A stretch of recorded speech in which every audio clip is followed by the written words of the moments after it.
How's it going, guys? Bringer Platoon here. Welcome back to another great game in World of Tanks Xbox One Edition. Sorry my voice is a little hard to hear, if it is, as I've developed a sore throat and no idea what caused it. But today I'm going to be in the Tier 8 British heavy tank, the Caernarvon, or I just call it the Caernarvon. I have no idea how you're supposed to say it. Caernarvon? Caernarvon? I don't know.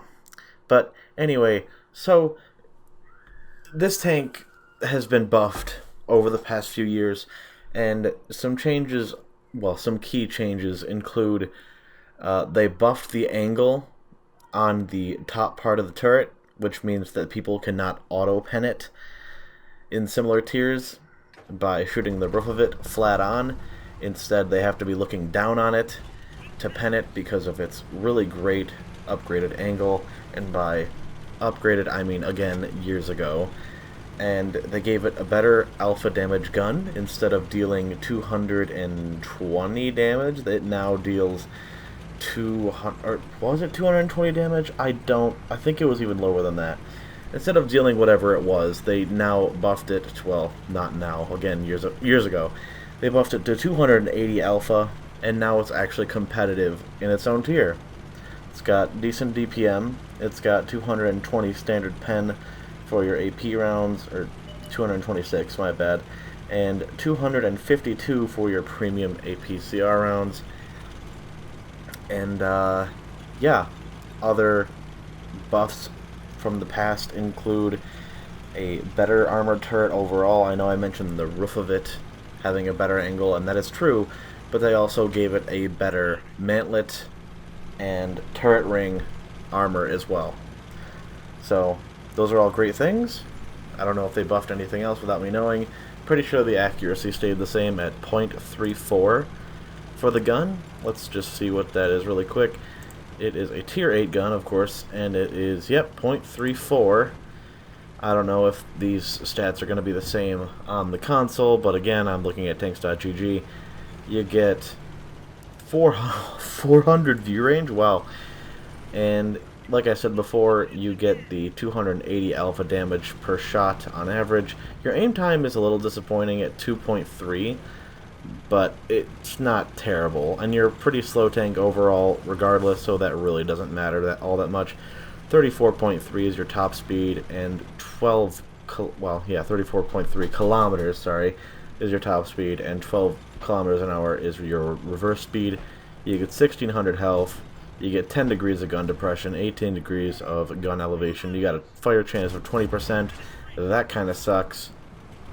But like,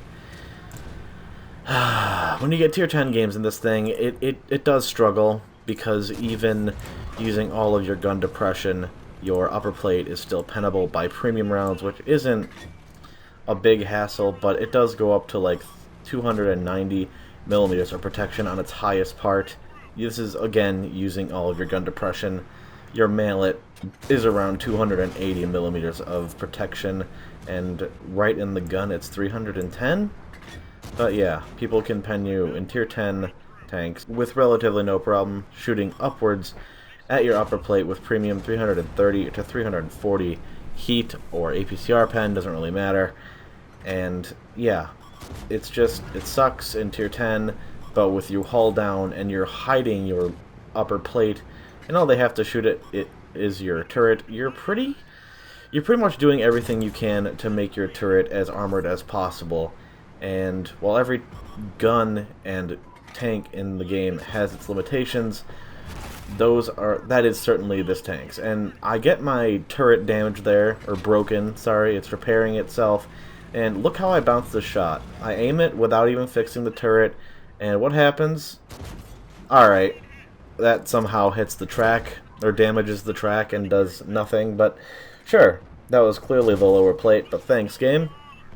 Appreciate that. But yeah, I'm absolutely dicking on the Super Conqueror because he's not being aggressive at all. He's staying out in the open instead of backing off, and just not using his tank very well. But as you can see, with consumables, as well as a gun rammer, vertical stabilizer, and vents, I am able to absolutely dick over them because I reload every 6.4 seconds and output damage at 280 or more every shot. I would tell you about the high explosive. Unfortunately, this tank does not get the British specialty Hesh rounds. For whatever reason, it gets the high explosive rounds, which have 47 millimeters of pen and 370 average damage instead of 280. So really not worth using unless you're shooting at really lightly armored targets like the Waffle. What is it? The Waffen Trigger E100, or Tier 9 Waffles, or Borsigs at Tier 8, or, you know, light tanks, maybe, just not even light tanks. Just literally things with less than 30 millimeters of armor. So, yeah, just the Waffle variants. But, yeah, it's a good tank.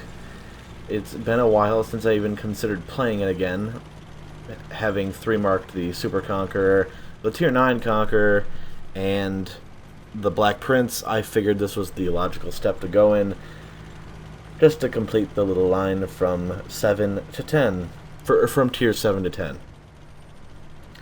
But yeah, it's got, you know, slow speed, which I'm used to, playing the Conqueror and the Super Conqueror, and it's got really good armor for Tier 8 if you're hull down, and people really can't do anything about it unless they have APCR, because your mantlet armor is counted as spaced armor. So if they're going to pen that... Ooh, what spot is that? There's a 203 millimeter spot on your... Was that a glitch? Apparently so. Okay, never mind. But yeah, if people load premium and shoot into your turret ring, which is right below your mantlet, they only need about 255 millimeters of penetration, so even giving all of your gun depression once again, they can shoot right into that and pen you with premium. It's a sad story, but to the left and the right of the mantlet, they can also pen. So again, sad story, but the tank is doing all that it can to stay alive when you're completely hull down and staring down at enemies. So that's really all you can do is hope. And I'm just... you could see in the very beginning of this gameplay that I do not have a 100% crew on this thing. I moved my Super Conqueror... Or did I move my Super Conqueror crew over? No, I think I moved my Charioteer crew over to this tank, and I switched around the crew skills a little bit. I know that Waffle E100 is going to die pretty soon, so I just leave them to it, but he takes away 2 of my friendly tanks before he dies, so good on him. Then the Yag Tiger rapes him, of course. But, yeah, I really like this tank, besides it being slow, but, again, used to it. It's got a good gun. It doesn't... If you're out in the open, you can side scrape with it. I'm just thinking of things to talk about this tank while the gameplay is still going on. But you can side scrape with it. You might get penned anyway because the side chassis is armored oddly at certain places. But I kind of spammed premium in this game. You notice that.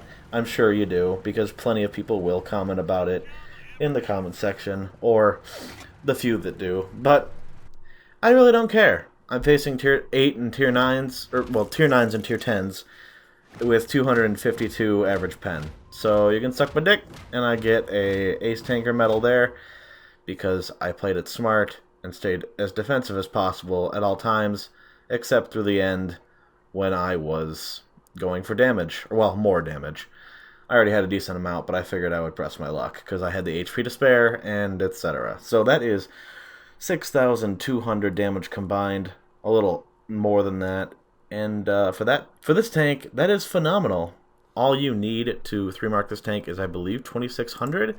I might be wrong, but the gameplay is over, so I won't waste any more of your time. Thank you for watching, hope you enjoyed the gameplay, and I'll catch you next time. Oh, and just a quick mention, the premium versions of the Caernarvon are crap because they have the pre-buff gun, and that's ass. So, yeah, do with that what you will. Just my opinion.